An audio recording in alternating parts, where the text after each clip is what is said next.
ஓம் சாந்தி.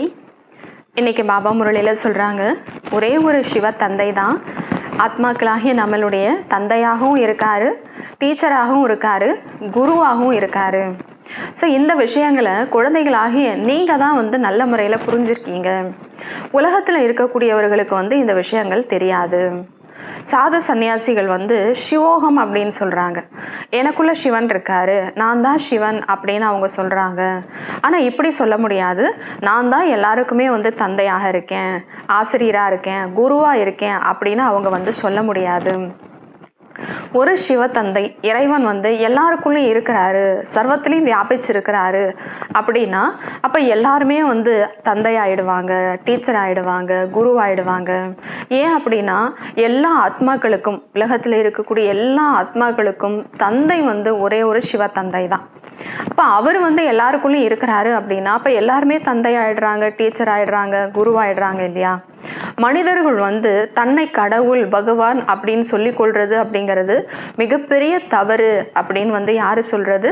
இறை தந்தை பரமாத்மாவே சொல்றாரு. நான் எல்லாருக்குள்ளேயும் வியாபிச்சு இருக்க கிடையாது, நான் எல்லாருக்குள்ளேயும் கிடையாது, நான் இருக்கக்கூடிய இடம் பிரம்மலோகத்துல தான் நான் இருக்கேன் அப்படின்னு பரமாத்மாவே சொல்றாரு. இன்னைக்கு மனிதர்கள் இறை தந்தையை கூப்பிடுறாங்க, நினைவு செய்கிறாங்க. ஓ காட்ஃபாதரே, இறை தந்தையே வாங்க அப்படின்னு சொல்லி கூப்பிடுறாங்க. அப்படின்னா கண்டிப்பாக அவர்கிட்ட இருந்து அவங்க ஆஸ்தியை அடைஞ்சிருக்கணும். தந்தை அப்படின்னா ஆஸ்தி கொடுப்பாங்க இல்லையா?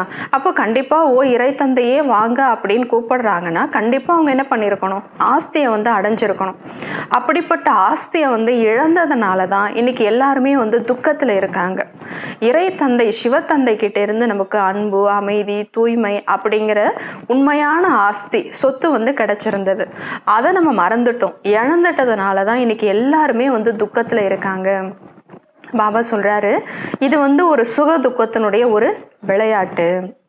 மேலும் பாபா என்ன சொல்றாங்க அப்படின்னா, பாபாவுடைய அடைக்கலத்துல பாபா எந்த மாதிரி குழந்தைகளை தன்னுடைய அடைக்கலத்தில் ஏற்றுக்கொள்கிறாரு அப்படின்னா, யார் முழுமையாக நஷ்டமோகவாக இருக்காங்களோ, பற்றுதலிருந்து விடுபட்டு இந்த பழைய உலகத்திலிருந்து தன்னுடைய புத்தி யோகத்தை விலக்கி, எனக்கு ஒரு சிவபாபாவை தவிர வேறு யாருமே இல்லை அப்படின்னு யார் இருக்காங்களோ, சேவைக்கு யார் தகுதியான குழந்தைங்களோ, அந்த மாதிரி குழந்தைங்களுக்கு தான் நான் அடைக்கலம் கொடுக்குறேன் அப்படின்னு சொல்கிறாரு. எல்லாருமே என்னுடைய குழந்தைங்க தான், ஆனால் பாபாவுடைய சேவையை செய்கிறதுக்கு தகுதியான குழந்தைங்க, புத்தி யோகத்தை வெளி உலகத்திலிருந்து விலக்கி எனக்கு ஒரு சிவபாபா தான் அப்படின்னு யார் இருக்காங்களோ அவங்களுக்கு நான் அடைக்கலம் கொடுக்குறேன் அப்படின்னு பாபா சொல்கிறாங்க. வாங்க இன்னைக்கு முழு முரளியை நம்ம விரிவாக பார்க்கலாம். ஓம் சாந்தி. முரளி தேதி 8/2/2024 காலை முரளி.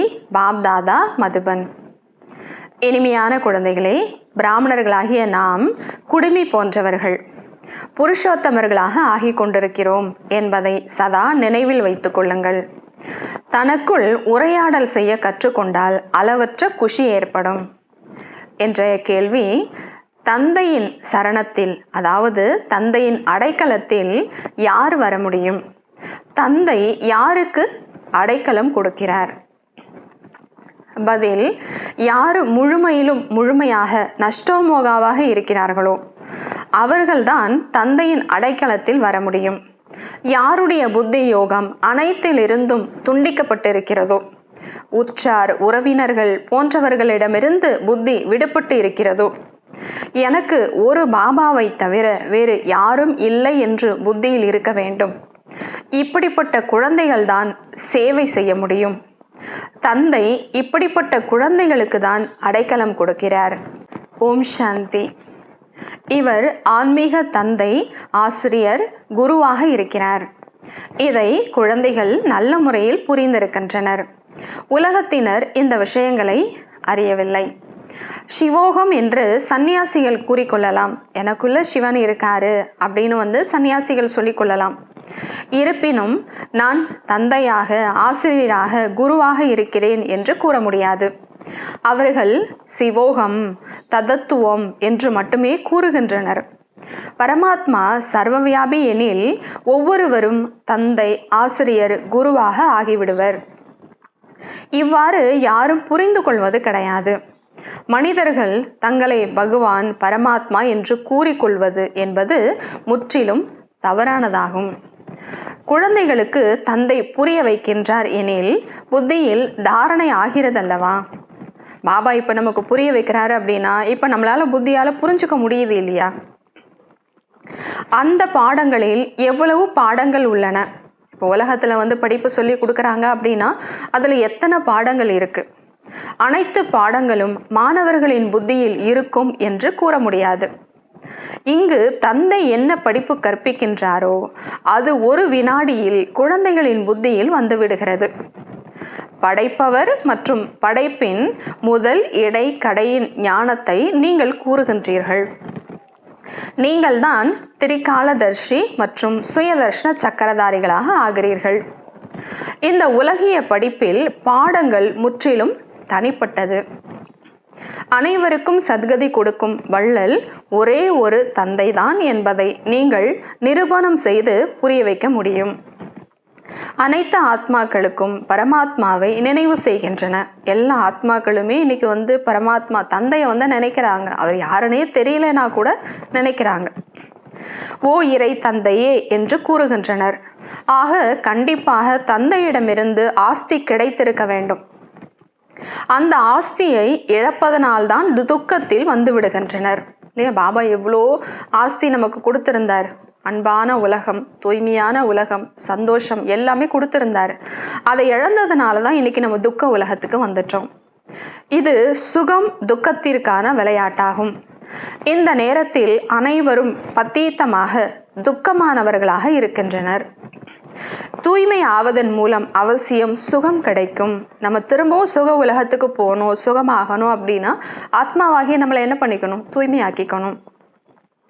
சுகமான உலகை தந்தை ஸ்தாபனை செய்கிறார்.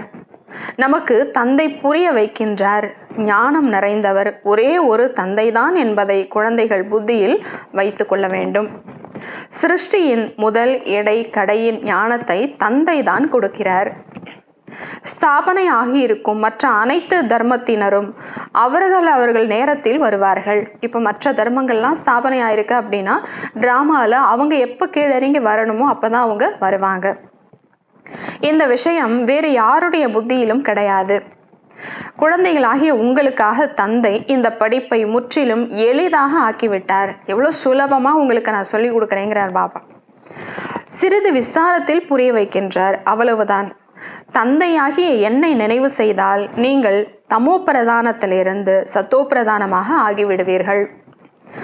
யோகாவிற்கு அதிக மகிமை இருக்கிறது. இன்னைக்கு உலகத்துல யோகா யோகா அப்படின்னு சொல்லி எவ்வளோ மகிமை கொடுக்குறாங்க, மதிப்பு கொடுக்குறாங்க. பாரதத்தின் பழமையான யோகா என்று பாடப்பட்டிருக்கிறது. ஆனால் யோகாவின் மூலம் என்ன லாபம் கிடைக்கிறது என்பது யாருக்கும் தெரியாது. இது கீதையின் அதே யோகமாகும். கீதையில சொல்லி இருக்கக்கூடிய அதே ராஜயோகம் தான் இப்ப நமக்கு நம்ம கத்துக்கிட்டு இருக்கோம். பகவான் சொன்னது. இதை நிராகார பகவான் கற்பிக்கின்றார். மற்ற அனைத்தையும் கற்றுக் கொடுக்கக்கூடியவர்கள் மனிதர்கள் ஆவர். மற்ற யோகங்கள்லாம் ஒலி உலகத்துல சொல்றாங்க அப்படின்னா அது மனிதர் தான் இன்னொரு மனிதர்களுக்கு கற்றுக் கொடுக்குறாங்க. ஆனா இங்க இந்த ராஜயோகத்தை உடலற்ற பரமாத்மா கற்றுக் கொடுத்துட்டு இருக்கிறார். தேவதைகளிடம் யோகாவிற்கான விஷயமே கிடையாது இல்லையா? அவங்க யோகா செய்யணும், பாபாவை நினைக்கணும் அப்படிங்கிற அவசியம் கிடையாது. அந்த ஹட்டயோகா போன்றவைகளை மனிதர்கள் கற்றுக்கொள்கின்றனர். தேவதைகள் கற்றுக்கொள்வதும் கிடையாது, கற்றுக் கொடுப்பதும் கிடையாது இல்லையா? சத்தியுகத்துல நம்ம தேவதை ஆயிட்டோம் அப்படின்னா நம்ம யோகா நம்மளும் கத்துக்கிறது இல்லை, மற்றவங்களுக்கும் கற்றுக் கொடுக்கறதும் இல்லை. தெய்வீக உலகில் யோகா இதற்கான விஷயமே கிடையாது. சத்தியுகத்துல யோகாவுக்கான விஷயமே கிடையாது. அங்க நம்ம பாபாவை நினைக்கணும், தூய்மையாகணும் அப்படிங்கிற அவசியமே இல்லை. யோகாவின் மூலம் அனைவரும் பாவனம் ஆகி விடுகின்றனர். இப்ப நம்ம யோகா செஞ்சு நம்ம எல்லா ஆத்மாவும் தூய்மை ஆயிடுறோம். அவர்கள் கண்டிப்பாக இங்குதான் ஆகின்றனர் இல்லை, இங்கதானே நம்ம தூய்மை ஆகிறோம். சங்கம யுகத்தில் புது உலகை உருவாக்குவதற்காகவே தந்தை வருகின்றார். இப்பொழுது நீங்கள் பழைய உலகிலிருந்து புது உலகிற்கு மாற்றலாகி கொண்டிருக்கிறீர்கள். இதை மற்றவர்களுக்கு புரிய வைப்பது ஆச்சரியமான விஷயமாகும். இதெல்லாம் நம்ம மற்றவங்களுக்கு புரிய வச்சோம் அப்படின்னா அவங்களுக்கு ஆச்சரியமா இருக்கும். பிராமணர்களாகிய நாம் குடுமி போன்றவர்கள். சத்தியுகம் மற்றும் கலியுகத்தின் நடுவில் குடுமி போன்ற பிராமணர்களாக இருக்கிறோம். இதுதான் சங்கமயுகம் என்று கூறப்படுகிறது. இதில் நீங்கள் புருஷோத்தமர்களாக ஆகிக் கொண்டிருக்கிறீர்கள். நாம் புருஷோத்தமர்களாக ஆகிக் கொண்டிருக்கிறோம் என்பது குழந்தைகளாகிய புத்தியில் இருந்தால் சதா மகிழ்ச்சியாக இருப்பீர்கள். இப்போ நம்ம ஆத்மா உத்தம நிலையை அடைஞ்சிட்டு இருக்கிறோம், நல்ல பதிவுகளை நம்ம ஆத்மாவில் இப்போ பதிஞ்சிட்டு இருக்கிறோம், நம்ம உயர்ந்த நிலையை அடைய போகிறோம் அப்படின்னு நினைவில் இருந்துக்கிட்டே இருந்தாலே நீங்கள் மகிழ்ச்சியாக இருப்பீங்கிறார் பாபா. எந்த அளவிற்கு சேவை செய்வீர்களோ அந்த அளவிற்கு மகிழ்ச்சியாக இருப்பீர்கள். வருமானம் செய்ய வேண்டும் மற்றும் சேவிக்க வேண்டும் இல்லையா? நம்மளும் சம்பாதிக்கணும். இவ்வளோ காலமாக நம்ம ஸ்தூலமான வருமானம் உடலுடைய நிர்வாகம் செய்யறதுக்காக அந்த வருமானத்துல தான் நம்ம போயிட்டு இருந்தோம். இப்போ ஆன்மீக வருமானம், ஆத்மா நமக்காக நம்ம என்ன சேர்த்து வச்சிருக்கிறோம் அப்படின்னு நம்ம பார்க்க வேண்டியதா இருக்கு. வருமானம் செய்ய வேண்டும் மற்றும் சேவிக்க வேண்டும். கண்காட்சிகளில் சேவை செய்கின்ற பொழுது கேட்பவர்களுக்கும் சுகம் கிடைக்கும், தனக்கும் மற்றும் மற்றவர்களுக்கும் நன்மை ஏற்படும். ஒரு எக்ஸிபிஷன் வச்சு நம்ம பட விளக்கம் சொல்கிறோம் அப்படின்னா சொல்லக்கூடிய நமக்கும் நன்மை ஏற்படுது. பாபாவுனுடைய நினைவு வருது, புண்ணிய கணக்கு சேருது, கேட்கக்கூடிய மற்றவர்களுக்கும் இதனால் நன்மை ஏற்படுது. சிறிய சென்டர்களிலும் முக்கியமான சித்திரங்கள் 5, 6 இருக்க வேண்டும். அதை வைத்து புரிய வைப்பது மிகவும் எளிதாகும். முழு நாளும் சேவையோ சேவைதான். உற்றார் உறவினர்களின் மீது எந்த பற்றுதலும் இருக்கக்கூடாது. அப்படி பற்று இருந்துகிட்டே இருந்தது அப்படின்னா நம்ம எப்படி சேவா பண்ண முடியும்? எதை இந்த கண்கணிலால் பார்த்து கொண்டிருக்கிறோமோ அவை அனைத்தும் விநாசமாகிவிடும். மற்றபடி எதை திவ்ய தர்ஷியினால் பார்க்கிறீர்களோ அது ஸ்தாபனை ஆகி கொண்டிருக்கிறது. இந்த கண்ணால் இந்த உலகத்தில் என்னெல்லாம் நம்ம பார்க்குறோமோ அதெல்லாம் அழிஞ்சிடும். நீங்கள் சாட்சாத்காரத்தின் மூலமாக புதிய உலக காட்சியை பார்த்துருப்பீங்க. ஸோ அதுதான் இப்போ நடைமுறையில் ஸ்தாபனை ஆயிட்டு இருக்குதுங்கிறார் பாபா. இவ்வாறு தனக்குள் உரையாடல் செய்யும் பொழுது நீங்கள் பக்காவாக ஆகிவிடுவீர்கள். உறுதியானவர்களாக, ஸ்ட்ராங்கானவங்களாக ஆயிடுவீங்க. எல்லையற்ற தந்தையை சந்திக்கும் குஷி இருக்க வேண்டும். நான் சிவ தந்தையை சந்திக்கிறேன், எல்லையற்ற தந்தை அவரை நான் சந்திக்கிறேன் அப்படிங்கிற குஷி உங்களுக்கு இருக்கணுங்கிறார் பாபா. யாராவது ராஜாவிடம் பிறப்பு எடுத்திருக்கின்றார்கள் எனில் எவ்வளவு போதையுடன் இருப்பார். நான் ஒரு ராஜகுமாரன், நான் ராஜா, இந்த உலகமே யாரை போற்றுறாங்க, என்னுடைய தந்தையை தான் நினைக்கிறாங்க, போற்றுறாங்க, மதிக்கிறாங்க. அப்போது உலகமே யாரை இப்போ நினைக்கிறாங்க? ஒரே ஒரு கடவுள். அப்படிப்பட்டவருடைய குழந்தை நம்ம அப்படின்னு நினச்சி நம்ம சந்தோஷப்படணும். குழந்தைகளாகிய நீங்கள் சொர்க்கத்திற்கு எஜமானர்களாக ஆகி கொண்டிருக்கிறீர்கள். ஒவ்வொருவரும் தனக்காக முயற்சி செய்து கொண்டிருக்கிறீர்கள் இல்லையா? நம்ம செய்யக்கூடிய ஒவ்வொரு செயலுக்கான பலன் யாருக்கு கிடைக்குது? எனக்கு தான் கிடைக்குது. காமச்சித்தையில் அமர்ந்து நீங்கள் கருப்பாகி விட்டீர்கள் என்று தந்தை கூறுகின்றார். இப்பொழுது ஞானச்சத்தையில் அமர்ந்தால் வெள்ளையாக ஆகிவிடுவீர்கள். புத்தியில் இதே சிந்தனை நடைபெற்று கொண்டே இருக்க வேண்டும். இதை பற்றி மட்டும்தான் நீங்கள் யோசிக்கணும் அப்படிங்கிறார். அலுவலகத்தில் காரியம் செய்து கொண்டிருந்தாலும் நினைவு செய்து கொண்டே இருக்க வேண்டும். நேரமில்லை என்று இருந்துவிடக்கூடாது. எவ்வளவு நேரம் கிடைக்குமோ ஆன்மீக வருமானம் செய்யுங்கள். எல்லா வருமானத்தையும் விட மிக உயர்ந்த வருமானம் இதுதான். இப்போ உடலுக்கான வருமானம் நம்ம செய்கிறோம் அப்படின்னா அது இந்த ஒரு பிறவிக்கு மட்டும்தான். ஆன்மீக வருமானம் செய்கிறது அப்படிங்கிறது எதிர்வரக்கூடிய 21 பிறவிக்கு என்ன ஆகுது? நம்ம உழைக்காமல் உட்காந்து சாப்பிட்றோம். அப்போ இது இங்கே இப்போ செய்யக்கூடிய அந்த முயற்சி தான். அதனால தான் பாபா சொல்கிறாரு, ஆன்மீக வருமானம் செய்யுங்கள். எவ்வளவு உயர்ந்த வருமானம் ஆகும் இது. ஆரோக்கியம், செல்வம் இரண்டும் ஒன்றாக கிடைக்கிறது. இப்போ வெளி வருமானம் நம்ம செய்கிறோம் அப்படின்னா நமக்கு ஆரோக்கியம் கிடைக்கும்னு சொல்ல முடியாது, மன மகிழ்ச்சி கிடைக்கும் அப்படின்னு சொல்ல முடியாது. ஆனால் இந்த ஆன்மீக வருமானத்தில் எல்லாமே நமக்கு கிடைக்குது. அர்ஜுனன் மற்றும் ஏகலைவன் கதை இருக்கிறது. இவ்வாறு இல்லறத்தில் இருந்து கொண்டே ஞான யோகத்தில் சென்டரில் இருப்பவர்களை விட வேகமாக செல்ல முடியும். அர்ஜுனன் மற்றும் ஏகலைவனுடைய கதை இருக்கு இல்லையா? அர்ஜுனன் நேராக குரு கிட்ட போய் கற்றுக்கிட்டு இருந்தார். குருவனுடைய பொம்மையை வச்சு, அந்த உருவ பொம்மையை வச்சு ஏகலைவன் அவரும் நல்லா கற்றுக்கிட்டார். ஸோ அதே போல் நீங்கள் குடும்பத்தில் இருந்தாலும் சென்டர்களில் இருக்கக்கூடியவங்களை விட நீங்கள் முன்னேறி போக முடியும் அப்படிங்கிறார் பாபா. அனைத்திற்கும் ஆதாரம் நினைவில் தான் இருக்கிறது. இங்கு அனைவரும் அமர்ந்து விட்டால் சேவை எப்படி செய்வீர்கள்? புத்துணர்வு அடைந்து சேவையில் ஈடுபட்டு விட வேண்டும். சேவைக்கான எண்ணம் இருக்க வேண்டும். பாபா கண்காட்சிகளுக்கு செல்ல முடியாது இல்லையா? பிரம்மா பாபா எங்கேயுமே போக முடியாது. ஏன்னா அந்த உடலை யார் இருக்கா? சிவபாபா இருக்கிறாரு. ஏனெனில் பாப் தாதா இருவரும் சேர்ந்து இருக்கின்றனர். பாபாவின் ஆத்மா மற்றும் இவரது ஆத்மா சேர்ந்து இருக்கிறது. இது அதிசயமான ஜோடி ஆகும் இல்லையா? பிரம்மா பாபா சிவபாபா 2 பேருமே இணைந்து இருக்கிறது ஒரு அதிசயமான யுகல் ஜோடி. இந்த யுகலை குழந்தைகளாகிய உங்களை தவிர வேறு யாரும் அறிந்து கொள்ள முடியாது. தன்னை யுகல் என்று புரிந்து கொண்டாலும் நான் பாபாவின் ஒரே ஒரு செல்லமான குழந்தை என்று கூறுகிறார் இல்லையா? எனக்குள்ள சிவபாபா இருக்கிறாரு, நாங்கள் யுகல் அப்படின்னு பிரம்மா பாபாவுக்கு தெரிஞ்சாலுமே பிரம்மா பாபா என்ன சொல்றாரு? நான் ஒரே ஒரு சிவபாபாவனுடைய செல்லமான குழந்தை அப்படின்னு தான் பிரம்மா பாபா சொல்றாரு. இந்த லக்ஷ்மி நாராயணரின் சித்திரத்தை பார்த்து அதிக மகிழ்ச்சி அடைந்தார். யாரு? பிரம்மா பாபா. எனது அடுத்த பிறப்பு இவ்வாறு இருக்கும். நான் சிம்மாசனத்தில் அமருவேன். நீங்களும் ராஜயோகம் கற்றுக்கொண்டிருக்கிறீர்கள். லட்சியம் எதிரில் இருக்கிறது. நான் பாபாவின் செல்லமான குழந்தை என்ற குஷி இவரிடம் இருந்தது. இருப்பினும் நினைவு சதா நிலைத்திருப்பது கிடையாது.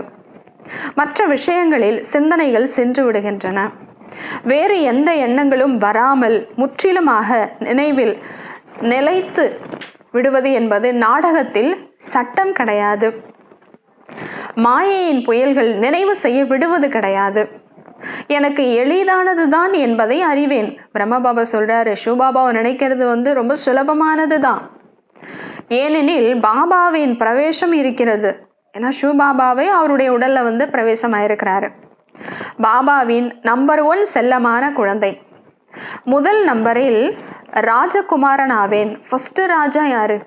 பிரம்மா பாபா தான். இருப்பினும் நினைவு மறந்து விடுகிறது. பலவிதமான எண்ணங்கள் விடுகின்றன. இதுதான் மாயையாகும். எப்போது இந்த பாபாவிற்கு அனுபவம் ஏற்படுகிறதோ அப்போதுதான் குழந்தைகளாகி உங்களுக்கு புரிய வைக்க முடியும். இல்லையா? பாபாவுக்கு அப்படியெல்லாம் மாயா வரும்பொழுது தானே பாபா அனுபவி ஆவார். குழந்தைகளுக்கு இப்படியெல்லாம் கூட வரும் அப்படின்னு பாபாவுக்கு தெரியும். அதான் பாபா சொல்றார். அப்பொழுதுதான் குழந்தைகளாகிய உங்களுக்கு புரிய வைக்க முடியும். இந்த எண்ணங்கள் அனைத்தும் கருமாத்தித்த நிலை அடையும் பொழுது நின்றுவிடும். ஆத்மா சம்பூர்ணமாகிவிட்டால் பிறகு இந்த சரீரம் இருக்காது. சிவபாபா எப்போது தூய்மையானவர் ஆவார்? அவர் எப்பயுமே தூய்மையானவர் தான். பத்தீத்த உலகம் மற்றும் பத்தீத்த சரீரத்தில் பாவனமாக்கும் நடிப்பு இவருடையதாகும் இல்லையா? அவர் எப்பயுமே தூய்மையானவர் தான். ஆனா வர்றது எங்க வராரு? தூய்மை இல்லாத உலகத்துல, தூய்மை இல்லாத உடல்ல தான் வராரு. ஆனா அவர் தூய்மை இழக்கிறது இல்லை. அவருடைய பாற்று இந்த டிராமால என்ன இருக்கு அப்படின்னா, எல்லா ஆத்மாக்களையுமே தூய்மையாக ஆக்கக்கூடிய நடிப்பு தான் அவருடைய பாற்று. நாடகத்தில் கட்டுப்பட்டு இருக்கிறார். நீங்கள் பாவனம் ஆகிவிட்டால் பிறகு புது சரீரம் உங்களுக்கு தேவை. சிவபாபாவிற்கு தனக்கென்று சரீரம் கிடையாது. இந்த உடலில் இந்த ஆத்மாவிற்கு மகத்துவம் இருக்கிறது. அவருக்கென்று என்ன இருக்கிறது? அவர் முரளி கூறிவிட்டு சென்று விடுகின்றார் இல்லையா? பிரம்மா பாபாவது இந்த உடல் இருக்கு. சிவபாபாவுக்கு என்ன இருக்குன்னு கேட்குறாங்க. முரளி சொல்லிட்டு என்ன பண்ணிடுறாரு? அந்த உடலை விட்டு போயிடுறாரு. அவர் சுதந்திரமாக இருக்கிறார். சில நேரங்களில் அங்கும் இங்குமாக சென்று விடுகிறார். சிவபாபா முரளி நடத்தி கொண்டிருக்கிறார் என்று குழந்தைகளும் உணர முடிகிறது. தந்தைக்கு உதவி செய்வதற்காக இந்த இறை சேவையில் இருக்கிறோம் என்பதை குழந்தைகளாகிய நாம் புரிந்து கொள்கிறோம் இல்லையே? நம்ம எல்லாருமே யாருக்கு உதவியாளர்கள்? ஒரு பெரிய மகானுக்கோ இல்லை இவங்கெல்லாம் கிடையாது. உலகமே யாரை வழிபாடு செய்துட்டு இருக்கிறாங்க. அப்படிப்பட்ட இறை தந்தைக்கு நம்ம உதவியாளர்கள் அப்படிங்கிற பெருமையில நம்ம இருக்கணும். தந்தை கூறுகிறார், நானும் எனது இனிய வீட்டை விடுத்து வந்திருக்கிறேன் இல்லையா? பரம்தாமம் எவ்வளோ உயர்ந்த இடம், அமைதியான இடம். அதை விட்டுட்டு தான் நான் இங்கே வந்திருக்கேங்கிறார். பரம்தாமம் என்றால் வெகு தூரத்தில் இருக்கும் இடமாகும். மற்றபடி விளையாட்டு அனைத்தும் சிருஷ்டியில் நடைபெறுகிறது. இது அதிசயமான விளையாட்டு என்பதை நீங்கள் அறிவீர்கள். மற்றபடி உலகம் ஒன்றுதான், இந்த உலகம்தான். அவர்கள் சந்திர மண்டலம் செல்வதற்கு முயற்சி செய்கின்றனர். இது விஞ்ஞானத்தின் பலமாகும் இல்லையா? உலகம் ஒன்று தான், மனிதர்கள் இருக்கக்கூடிய இடம் இந்த பூமி தான். இன்னும் மேலே எங்காவது இருக்கா அப்படின்னு சொல்லி மனிதர்கள் என்ன பண்ணுறாங்க, சந்திர மண்டலம் வரைக்கும் போகிறாங்க. பாபா சொல்கிறாரு, இது விஞ்ஞானத்தினுடைய பவர், அறிவியலுடைய பவர். அமைதி சக்தியின் மூலம் நாம் அனைவரும் விஞ்ஞானத்தின், சயின்ஸின் மீது வெற்றி அடைகிறோம். அதனால்தான் விஞ்ஞானமும் சுகம் கொடுக்கக்கூடியதாக ஆகிவிடுகிறது. இப்போ நம்ம அமைதி சக்தியின் மூலமாக அறிவியலின் மீது என்ன ஆயிடுறோம், வெற்றி கொண்டுடுறோம். அப்போ அந்த அறிவியல் நமக்கு சுகம் கொடுக்கக்கூடியதாக மாறிடுது. இங்கே விஞ்ஞானம் சுகமும் கொடுக்கிறது, துக்கமும் கொடுக்கிறது. இந்த உலகத்தில் சயின்ஸ் நமக்கு என்ன பண்ணுது, சுகமும் கொடுக்குது, துக்கமும் கொடுக்குது. அங்கே சுகமே சுகம்தான், துக்கத்தின் பெயர் கிடையாது. சத்தியுகத்தில் சயின்ஸ் இருக்கும், ஆனால் அது ஃபுல்லாக நமக்கு என்ன பண்ணும், சுகத்தை மட்டும்தான் கொடுக்கும். துக்கம் அப்படிங்கிற பெயரே அங்கே கிடையாது. இப்படிப்பட்ட விஷயங்கள் முழு நாளும் புத்தியில் இருக்க வேண்டும். பாபாவிற்கு எவ்வளவு சிந்தனைகள் இருக்கின்றன. பிரம்ம பாபா இருக்கிறாரு அப்படின்னா அவருக்கு எவ்வளோ பொறுப்புகள் இருக்கு, எவ்வளோ யோசிக்க வேண்டியிருக்கு. பந்தனம் உள்ளவர்கள் விஷத்திற்காக எவ்வளவு அடி வாங்குகின்றனர். சிலர் மோகத்திற்கு வசமாகி பிறகு அதிலேயே மாட்டிக்கொள்கின்றனர். நிச்சய புத்தி உடையவர்கள் நாம் அமிர்தம் குடிக்க வேண்டும் என்று உடனே கூறுவார்கள். இதில் முழுமையாக நஷ்டமோக ஆக வேண்டும். நம்பிக்கை வந்துருச்சு அப்படின்னா எங்களுக்கு இந்த விஷ விகாரம் வேண்டாம், நாங்கள் ஞான அமிர்தத்தை குடிக்க போகிறோம் அப்படின்னு எவ்வளோ பிரச்சனை வந்தாலும் அவங்க அதை தாண்டி வந்துடுவாங்க, நம்பிக்கை வந்துருச்சு அப்படின்னா. பாபா சொல்கிறார், இதில் முழுமையாக மோகமற்றவர்களாக இருக்கணும். பழைய உலகத்தில் இருந்து புத்தி நீங்கி விட வேண்டும். இவ்வாறு சேவை செய்பவர்கள் தான் உள்ளத்தில் அமர முடியும். அவர்களுக்கு அடைக்கலம் கொடுக்கின்றார். ஒரு கன்னியா பத்தியின் சரணாகதியில் செல்கின்றார். ஒரு கன்னியாவுக்கு திருமணம் ஆகுது அப்படின்னா அவங்க அந்த கணவனுடைய அடைக்கலத்துக்கு போகிறாங்க. விஷமின்றி இருக்க முடிவது கிடையாது. அந்த ஆத்மா என்ன ஆயிடுறாங்க, தூய்மை இழந்துடுறாங்க விஷ விகாரத்தினால. பிறகு தந்தையின் அடைக்கலத்தில் வரவேண்டி இருக்கிறது. ஆனால் முற்றிலும் நஷ்டமோக ஆக வேண்டும். பதிகளுக்கெல்லாம் பதி கிடைத்திருக்கிறார். இல்லை, இங்கே நம்ம பாபாவுனுடைய அடைக்கலத்துக்கு வரணும். அதுக்கு என்ன செய்யணும், முற்றிலும் நஷ்டமோகா, இந்த உலகத்தினுடைய சொந்த பந்தம் எல்லாத்திலிருந்து நம்மளுடைய பற்றுதலை விளக்கி, புத்தி யோகத்தை விளக்கி, எனக்கு ஒரு பாபா தான் அப்படின்னு நம்ம இருந்தோம் அப்படின்னா பாபா அடைக்கலம் கொடுக்குறேங்கிறாரு. கணவனுக்கெல்லாம் கணவன், தலைவனுக்கெல்லாம் தலைவன், தந்தை இருக்கிறாரு. இப்பொழுது நாம் அவரிடம் புத்தி யோகத்தின் திருமணம் செய்கிறோம் இல்லையா? இப்போ எப்படி அந்த கன்னியா ஒரு பத்தியை திருமணம் செய்துக்கிறாங்க அப்படின்னா அவங்களுடைய அடைக்கலத்துக்கு போயிடுறாங்க. அதுபோல நம்ம புத்தியால் யாரை திருமணம் செய்து கொள்கிறோம், ஒரு ஷூபாபாவை திருமணம் செய்து கொள்கிறோம். அப்போ நம்மளுடைய புத்தி யாரை நோக்கி இருக்கணும், ஒரு ஷூபாபாவை நோக்கி மட்டும்தான் இருக்கணும். அப்போ முழுமையான அடைக்கலம் கொடுக்குறேங்கிறாரு. எனக்கு ஒருவரை தவிர வேறு யாரும் இல்லை, அவ்வளவுதான். எவ்வாறு கன்னியாவிற்கு பத்தியிடம் அன்பு ஏற்பட்டு விடுகிறதோ, அந்த கன்னியாவுக்கு தன்னுடைய கணவன் மேல அன்பு ஏற்படுது, அது போன்று இங்க ஆத்மாவின் அன்பு பரமாத்மாவிடம் ஏற்படுகிறது. அவரிடம் துக்கம் கிடைக்கும், அந்த பதிக்கிட்ட துக்கம் தான் கிடைக்குது. இவரிடம் இருந்து உங்களுக்கு சுகம்தான் கிடைக்கிறது. இது சங்கம யுகம் ஆகும். இதை யாரும் அறியவில்லை. உங்களுக்கு எவ்வளவு சுகம் இருக்க வேண்டும். நமக்கு படகோட்டி, அதாவது தோட்டக்காரன் கிடைத்திருக்கிறார். அவர் நம்மை மலர் நிறைந்த தோட்டத்திற்கு அழைத்து செல்கிறார். இந்த நேரத்தில் அனைத்து மனிதர்களும் முள் போன்று ஆகிவிட்டனர். அனைத்தையும் விட பெரிய முள் காமமாகும். முதலில் நீங்கள் விகாரமற்றவர்களாக, விகாரமற்ற மலராக இருந்தீர்கள். சத்தியுகத்தில் எந்த விஷ விகாரமும் கிடையாது, தூய்மையான மலர்களாக இருந்தோம். சிறிது சிறிதாக களைகள் குறைந்து விட்டன. இப்பொழுது பெரிய முள்ளாக ஆகிவிட்டீர்கள். பாபாவை பபுல்நாத் என்று கூறுகின்றனர். ஷிவபாபாவுக்கு ஒரு பேர் என்ன இருக்கு, பபுல்நாத். முல்லை மலராக ஆக்கக்கூடியவர் அப்படின்னு பொருள்.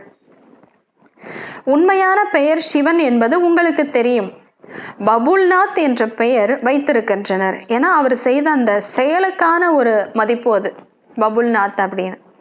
ஏனெனில் முட்களை மலர்களாக ஆக்குகின்றார். பக்தி மார்க்கத்தில் பல பெயர்கள் வைத்திருக்கின்றனர். உண்மையில் ஒரே ஒரு பெயர்தான் சிவன் ஆகும். ருத்ர யஜ்யம் அல்லது சிவஞான யஜ்யம் விஷயம் ஒன்றுதான்.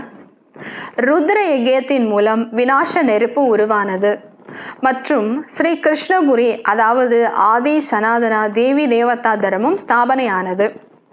நீங்கள் இந்த யஜ்யத்தின் மூலம் மனிதனிலிருந்து தேவதைகளாக ஆகின்றீர்கள். அதிசயமான சித்திரங்களும் உருவாக்கி இருக்கின்றன. விஷ்ணுவின் நாபியிலிருந்து பிரம்மா வெளிப்பட்டார். இவை அனைத்து விஷயங்களையும் நீங்கள் அறிவீர்கள். ஏன் இந்த மாதிரி சித்திரங்கள் எல்லாம் உருவாக்கியிருக்காங்க? விஷ்ணுவனுடைய நாபியிலிருந்து பிரம்மா வந்ததாக காமிச்சிருக்கிறாங்க. இது ஏன் இப்படியெல்லாம் காமிச்சிருக்காங்க அப்படிங்கிறது உங்களுக்கு தான் தெரியுங்கிறார் பாபா. பிரம்மா சரஸ்வதி தான் லக்ஷ்மி நாராயணர் ஆகின்றனர். இந்த நம்பிக்கை இருக்கிறது. லக்ஷ்மி நாராயணர் தான் 84 பிறவிகளுக்கு பிறகு பிரம்மா சரஸ்வதி ஆகின்றனர். மனிதர்கள் இந்த மாதிரியான விஷயங்களை கேட்டு ஆச்சரியப்படுவார்கள், குஷி அடைவார்கள். ஆனால் மாயையும் குறைந்தது கிடையாது. நான் பலருக்கு புரிய வைக்கிறேன் என்பதில் மட்டுமே குஷி அடைந்து விடாதீர்கள். நான் ஆயிரக்கணக்கான பேருக்கு நான் புரிய வச்சிட்டு இருக்கேன் அப்படிங்கிறதுல மட்டும் குஷி அடைஞ்சிடாதீங்கிறார் பாபா. பாபாவை எவ்வளவு நினைவு செய்கிறேன் என்பதை முதலில் பார்க்க வேண்டும். நான் அத்தனாயிரம் பேருக்கு புரிய வைக்கிறேன், இத்தனாயிரம் பேருக்கு புரிய வைக்கிறேங்கிறதுல மட்டும் சந்தோஷம் அடைஞ்சிடாதீங்க. நான் ஷூபாபாவை எவ்வளோ நினைக்கிறேன் அதுவும் இருக்கு. இரவு பாபாவை நினைத்து விட்டு தூங்குகிறேனா அல்லது மறந்து விடுகிறேனா? சில குழந்தைகள் பக்கா நியமத்துடன் நடக்கின்றனர். பாபா என்ன ஸ்ரீமத் கொடுத்துருக்குறாங்களோ அது போல பக்காவாக நடக்கக்கூடிய குழந்தைங்களும் இருக்காங்கங்கிறார். குழந்தைகளாகிய நீங்கள் மிகவும் அதிர்ஷ்டசாலிகள். தந்தையிடத்தில் அதிக சுகம் இருக்கின்றன. அப்படிப்பட்ட தந்தையை நீங்கள் அடைஞ்சிருக்கீங்க, அதனால் அதிர்ஷ்டசாலி. இருப்பினும் ரதத்திற்கு கமிஷன் கிடைத்து விடுகிறது. ஷூபாபா வரக்கூடிய இந்த ரதத்திற்கு கமிஷன் கிடைச்சிடுது. ஞானம் மற்றும் யோகாவும் இருக்கிறது. இவை இல்லாமல் லக்ஷ்மி நாராயணர் பதவி எப்படி அடைவர்? குஷி இருக்கவே செய்கிறது. நான் தந்தையின் ஒரே ஒரு குழந்தை, பிறகு எனக்கு பல குழந்தைகள் உள்ளனர். பிரம்மா பாபாவுக்கு குஷி அவ்வளோ இருக்குதான். நான் சிவத்தந்தைக்கு ஒரே ஒரு குழந்தை தான், எனக்கு பல குழந்தைங்க இருக்கிறாங்க, ஆனால் நான் ஒரே ஒரு சிவபாபாவுடைய குழந்தை. இந்த போதையும் இருக்கிறது. கூடவே மாயை தடைகளும் போடுகிறது. குழந்தைகளுக்கும் மாயையின் தடைகள் வந்து கொண்டிருக்கும். நாளடைவில் கர்மாத்தி திணலை ஏற்படும். இங்கு பாப்தாதா இருவரும் இருக்கின்றனர்.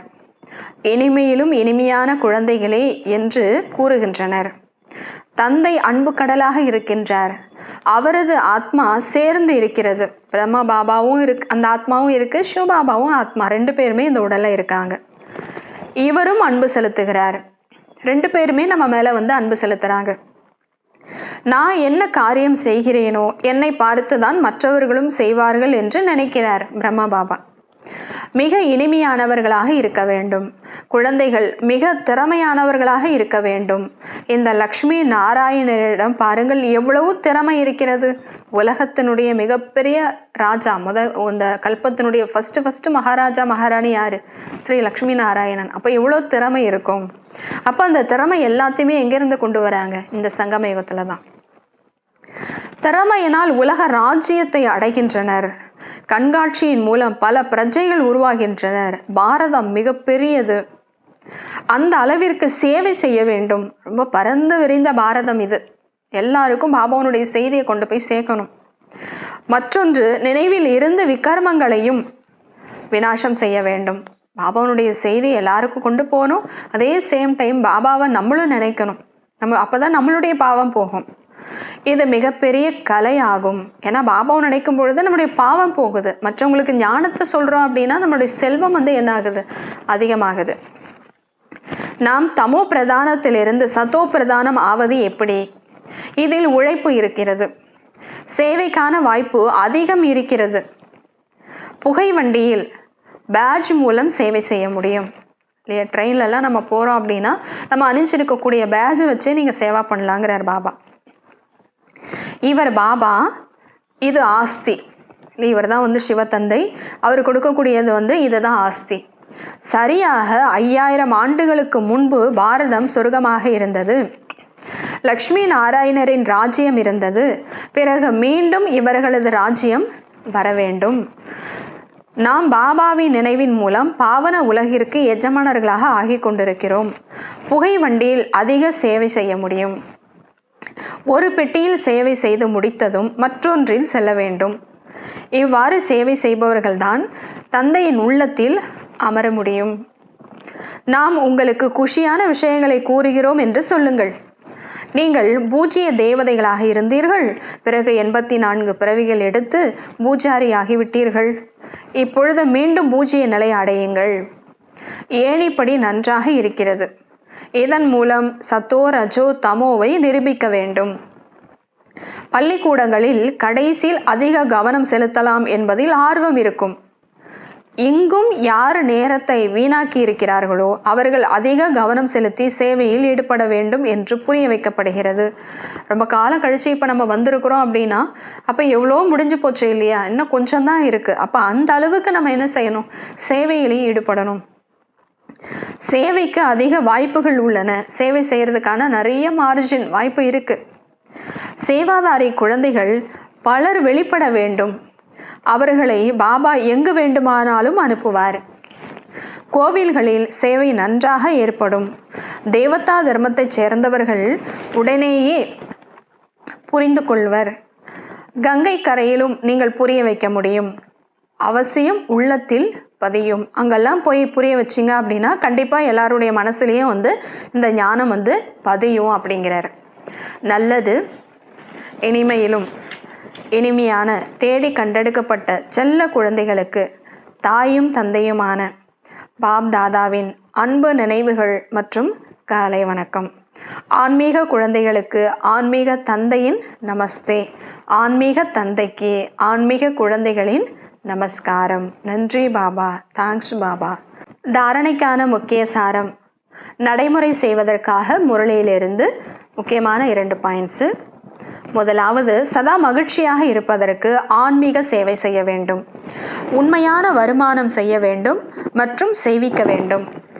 தனக்கும் மற்றவர்களுக்கும் நன்மை செய்ய வேண்டும். புகை வண்டியிலும் பேட்ஜ் மூலம் சேவை செய்ய வேண்டும். இரண்டாவது, பழைய உலகிலிருந்து உள்ளத்தை நீக்கிவிட வேண்டும். நஷ்டோமோக ஆக வேண்டும். ஒரு தந்தையின் மீது உண்மையான அன்பு வைக்க வேண்டும். இன்றைய வரதானம், சங்கம யுகத்தின் மகத்துவத்தை அறிந்து ஒவ்வொரு நேரமும் விசேஷமான கவனம் செலுத்தக்கூடிய ஹீரோ பாற்றதாரி ஆகுங்கள். சங்கம யுகத்தின் மகத்துவத்தை அறிந்து ஒவ்வொரு நேரமும் விசேஷமாக கவனம் செலுத்தக்கூடிய ஹீரோ பாற்றதாரி ஆகுங்கள். சங்கம யுகத்தினுடைய நேரம் எவ்வளோ மகத்துவமானது அப்படின்னு புரிஞ்சிட்டு ஒவ்வொரு நேரத்துக்கும் நம்ம விசேஷமாக கவனம் செலுத்தணுங்கிறார் பாபா. விளக்கம், நான் ஹீரோ பாற்றதாரியாக இருக்கிறேன் என்ற வரதானம் ஒவ்வொரு கர்மமும் செய்யும் பொழுது நினைவில் இருந்தால், நம்ம ஒவ்வொரு செயலும் செய்யும் பொழுது நான் ஒரு ஹீரோ அப்படின்னு நினைவில் இருக்கணும். ஒவ்வொரு கர்மமும் விசேஷமாக இருக்கும். அப்படி நினைவில் இருந்து செஞ்சோம் அப்படின்னா நம்ம செய்யக்கூடிய ஒவ்வொரு செயலும் சாதாரணமானதாக இருக்காது. ஒரு சிறப்பான கர்மாவா, விசேஷமான கர்மாவா இருக்கும். ஒவ்வொரு வினாடி ஒவ்வொரு நேரமும் சங்கல்பமும் உயர்வாக இருக்கும். 5 நிமிடங்கள் தான் சாதாரணமானதாக ஆகிவிட்டது என்று சொல்ல முடியாது. ஒரு 5 நிமிஷம் தானே நான் சாதாரணமாக நினச்சேன், 5 நிமிஷம் தானே ஒரு சாதாரண செயலை செஞ்சேன் அப்படின்னு இருக்கவே முடியாது. ஏன்னா ஹீரோ சாதாரணமாக செயலை செய்ய முடியாது. சங்கம யுகத்தின் 5 நிமிட நேரம் கூட மதிப்பு வாய்ந்தது. 5 நிமிடங்கள் 5 வருடங்களை விட உயர்ந்ததாகும். ஆகவே ஒவ்வொரு நேரமும் இந்த அளவு கவனம் செலுத்த வேண்டும். சங்கம யுகத்தினுடைய ஒவ்வொரு செகண்டும் பல வருடங்கள் அப்படிங்கிறார் பாபா. சதா கால ராஜ்ய பாக்கியத்தை பெற வேண்டுமானால் சதா காலத்திற்கு கவனம் செலுத்த வேண்டும். கொஞ்ச நேரம் தானே வீணானதை சிந்திச்சேன், கொஞ்ச நேரம் தானே வீணானதை செஞ்சேன் அப்படின்னு கிடையாது. அந்த கொஞ்ச நேரம் தான் பல ஆயிரம் அதிர்ஷ்டத்தை நம்ம இழந்துட்டு போயிடுறோம். அதனால தான் பாபா சொல்கிறாரு, எப்பொழுதுமே ஒவ்வொரு நேரமும் ஒவ்வொரு செகண்டுக்கும் இந்த சங்கமயுகத்தினுடைய நேரத்துக்கு கவனம் செலுத்துங்க அப்படிங்கிறார் பாபா. ஸ்லோகன், யாருடைய சங்கல்பத்தில் உறுதியான தன்மை இருக்கிறதோ அவர்களுக்கு ஒவ்வொரு காரியமும் சாத்தியமாக இருக்கும், சாதகமாக இருக்கும். யாருடைய சங்கல்பத்தில் நம்மளுடைய ஒவ்வொரு எண்ணத்துலேயும் உறுதித்தன்மை இருக்கணும். அப்படி இருந்தது அப்படின்னா நம்ம செய்யக்கூடிய ஒவ்வொரு காரியமும் நடந்தேறிடும், சாத்தியம் ஆயிடும் அப்படிங்கிறார் பாபா. நல்லது. ஓம் சாந்தி.